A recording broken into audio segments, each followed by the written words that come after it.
Ukraine पर सबसे भयानक हमले शुरू कर दिए हैं। रूस के हमले इतने ज्यादा भयानक हैं कि यूक्रेन के पड़ोसी देश पोलैंड में भी अब दहशत फैल गई है और पोलैंड ने रूस के खिलाफ अपने जंगी जेट तैनात कर दिए हैं।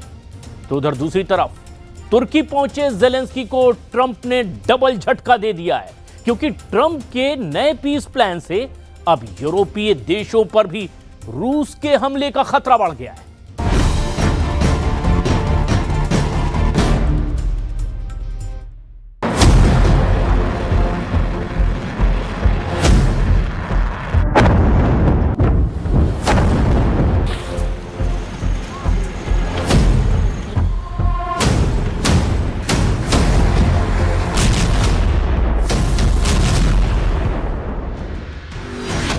रूस को यूक्रेन चलाने से जब अमेरिका नहीं रोक पाया तो क्या तुर्की रोक पाएगा?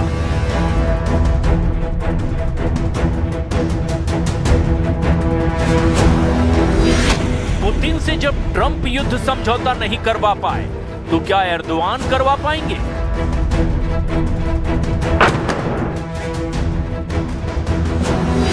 रूस को जब नेटो नहीं डरा पाया तो क्या अकेले तुर्की मना पाएगा?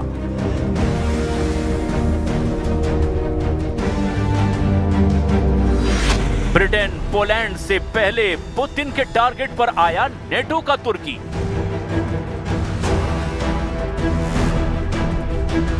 इस वक्त रूस का सबसे बड़ा दुश्मन नेटो है, 32 देशों का वो सैन्य संगठन जिसका दादा अमेरिका है।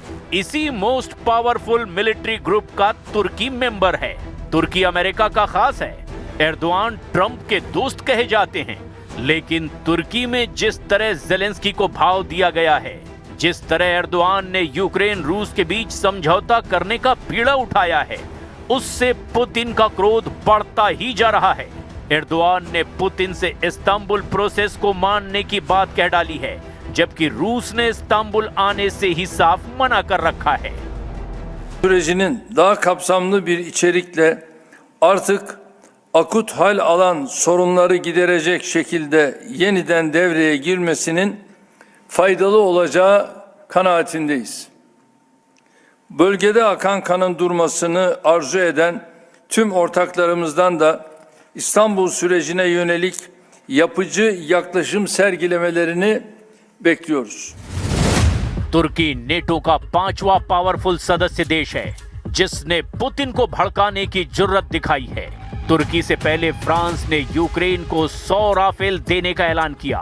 तुर्की से पहले पोलैंड ने रूस पर रेड लाइन पर हमले को लेकर आरोप लगाकर जंगी जेट तैनात किए। उससे पहले रोमानिया ने रूस बॉर्डर पर एयर पावर दिखाई है। रोमानिया से पहले जर्मनी ने पुतिन के खिलाफ यूक्रेन को हथियार से लैस करने का ऐलान किया। एक एक कर नेटो सदस्य देश रूस पर हमले की कोशिश में जुटे हैं। जर्मनी ने बिना यूक्रेन को शामिल किए किसी भी शांति समझौते को बेमानी बता डाला है। जर्मनी ने फिर से यूक्रेन संप्रभुता कायम रखने की मांग भी कर दी है। Deswegen gilt natürlich auch für die Zukunft das, was alle Verhandlungen über einen Waffenstillstand, über auch eine weitere friedliche Entwicklung der Ukraine angeht, das kann nur mit der Ukraine besprochen und verhandelt werden. Und da wird Europa einzubeziehen sein. Wir lesen hier vollständig von einem Blatt. Und ich möchte das nochmal sehr klar formulieren.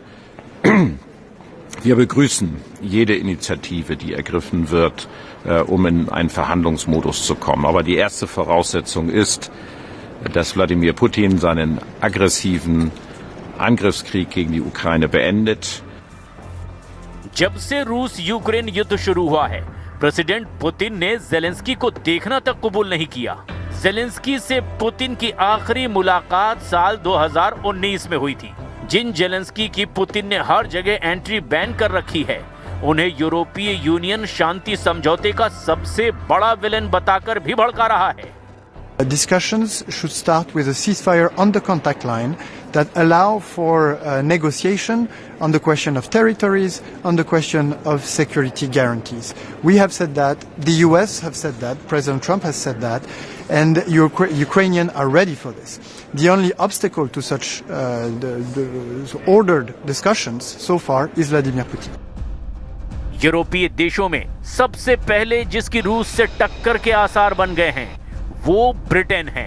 Britain ने रूस के एक जासूसी जहाज को लेकर कड़ी चेतावनी जारी की है। ब्रिटेन ने आरोप लगाया है कि रूसी जहाज ने स्कॉटलैंड के उत्तर में उसकी समुद्री सीमा में घुसपैठ की है। पुतिन के जासूसी जहाज से लेजर अटैक का दावा भी ब्रिटेन ने किया। ब्रिटेन के रक्षा मंत्री जॉन हेली ने कह डाला है कि रूस के जासूसी जहाज ने ब्रिटिश रॉयल एयर फोर्स के जंगी जेट के पायलट पर लेजर अटैक किया, जिससे पायलट रास्ता भटक गए। रूस के हमले के बाद ब्रिटेन ने रॉयल नेवी का एक फ्रिगेट और RAF के P-8 विमान समुद्री निगरानी में तैनात किए हैं। लेकिन किसी को अंदाजा नहीं कि पुतिन अब आगे क्या करने वाले हैं।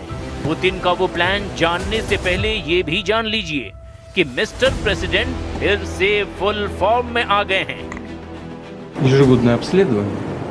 Это заняло у меня почти 2 суток. С ночевкой в клинике. Пришел туда во второй половине дня и ушел на следующий день.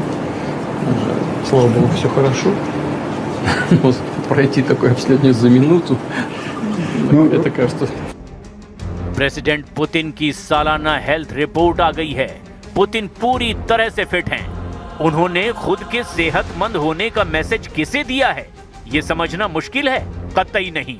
पुतिन फिर से फॉर्म में आ गए हैं। पुतिन फिर से तबाही मचाने लगे हैं। पुतिन ने अब सिर्फ यूक्रेन ही नहीं, सभी दुश्मन देशों की टेंशन बढ़ा दी है। रूस ने नेटो के 32 देशों को टारगेट पर ले लिया है। पुतिन ने सुपर पावर ट्रंप को अपनी शर्तें बता दी है। रूस अब नेटो का सिरदर्द हमेशा के लिए मिटा कर रुकेगा। रूस फिलहाल पोलैंड प्लान होल्ड कर सकता है। रूस अभी जर्मन मोर्चे से रुख मोड़ सकता है, क्योंकि रूस को यूरोपीय देशों से पहले तुर्की को तोड़ना पड़ सकता है। पुतिन के रास्ते में जो भी आएगा उसकी खैर नहीं। पुतिन को यूक्रेन को सबक सिखाना है। पुतिन को ज़ेलेंस्की को सरेंडर करवाना है। पुतिन को यूक्रेन की जीती हुई जमीन चाहिए। पुतिन को अपनी शर्तों पर ही सीज फायर कराना है। उन्होंने अपने ये इरादे अमेरिका को बता रखे हैं। बावजूद इसके तुर्की अपना गुणागणित लगाकर पुतिन को शांति समझौते का एक नया ऑफर दे रहा है।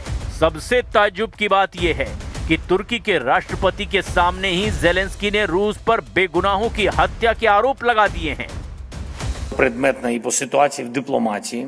І зараз багато процесів активізувалися. Ми стараємось зробити так, щоб вся активність була спрямована саме на мир, на достойний мир, гарантовану безпеку. Війна має закінчитись, немає альтернативи миру. Росія повинна усвідомлювати, що за війну, за вбивства не має бути жодної винагороди. जिस देश में रूस की सेना पर हत्या के आरोप लग रहे हैं, जहां के राष्ट्रपति आरोपों को तसल्ली से सुन रहे हैं, क्या उन्हें रूस दोस्त मान ले?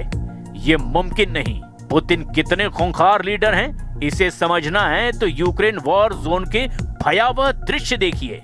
पुतिन से खौफ खाने की वजह इन तस्वीरों से साफ हो जाएगी। कोई पुतिन से क्यों न डरे, कोई भी पुतिन से क्यों न बचकर रहे। ये दृश्य देख रहे हैं, ये तबाही देख रहे हैं, ये रूस के हमले में जलता यूक्रेन है।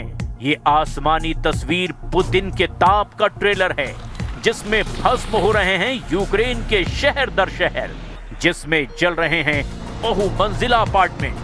रूस ने यूक्रेन को सबसे भयानक हमलों से दहला दिया है। टेर्नोपिल शहर का कोई कोना सलामत नहीं बचा। टेर्नोपिल में रूस के खतरनाक हवाई हमलों में 26 लोग मारे गए हैं। टेर्नोपिल में रूसी हमलों के बाद एनर्जी और ट्रांसपोर्टेशन इंफ्रास्ट्रक्चर तहस नहस हो गया है। रूस के हमले के जवाब में यूक्रेन ने ड्रोन की बौछार कर रियाजान शहर में भारी तबाही मचाई है। इस बीच ट्रंप के पीस प्लान का सबसे अहम फॉर्मूला सामने आया है। ट्रंप ने पुतिन को 28 सूत्रीय फॉर्मूले पर शांति समझौते पर सहमत करने की कोशिशें शुरू कर दी है, जिसमें पुतिन को बम्पर ऑफर दिया गया है। ट्रंप के बयान शांति प्लान में पुतिन को पूर्वी डॉनबॉस पर कंट्रोल मिल सकता है। बदले में रूस को कुछ रेंटल फीस देनी होगी। द टेलीग्राफ के रिपोर्ट के मुताबिक सूत्रों ने कहा कि कीव का डोनबास के उन इलाकों पर कानूनी मालिकाना हक पहले की तरह बना रहेगा। अगर पुतिन तैयार हुए तो यूक्रेनी सेना डोनबास के बाकी बचे बिना कब्जे वाले इलाकों को खाली करवाएगी और उन्हें डीमिलिटराइज जोन में बदल देंगे। इसके बदले में रूस जापोरेजिया और खेरसॉन में यूक्रेन का कब्जा मान लेगा। ट्रंप की नई शर्त में यूक्रेन को अपनी सेना कम करनी होगी, साथ ही पश्चिमी देशों से हथियारों को लेना बंद करना होगा और इतना ही नहीं, यूक्रेन को सभी विदेशी सैनिकों को बाहर निकालना होगा। यूक्रेन के संविधान के तहत किसी भी इलाके का ट्रांसफर रेफरेंडम से नहीं हो सकता। इसीलिए प्रेसिडेंट ट्रंप ने पुतिन जेलेंस्की के बीच लीज एग्रीमेंट का तरीका खोज निकाला है। मगर इस प्लान को पुतिन कितना भाव देते हैं, इस पर सब कुछ निर्भर है। पुतिन मान भी गए तो क्या जेलेंस्की इन शर्तों पर समझौता करेंगे? इसकी गुंजाइश कम ही है, क्योंकि डोनबास रीजन में डोनेस्क और लुहांस्क जैसे सामरिक सूबे आते हैं। डोनबास को यूक्रेन के कलेजे का टुकड़ा कहा जाता है। अगर वही पुतिन ने काट कर अपने पास ले लिया तो यूक्रेन कहीं का नहीं रहेगा। एक बात ये भी अहम है कि अगर जेलेंस्की ट्रंप की नहीं मानते तो फिर उनके साथ बचेगा कौन? यूक्रेन को आखिर बचाएगा कौन? यूरोप के कितने देश पुतिन से टकराने की हिम्मत दिखा पाएंगे? ये कहना बहुत मुश्किल है।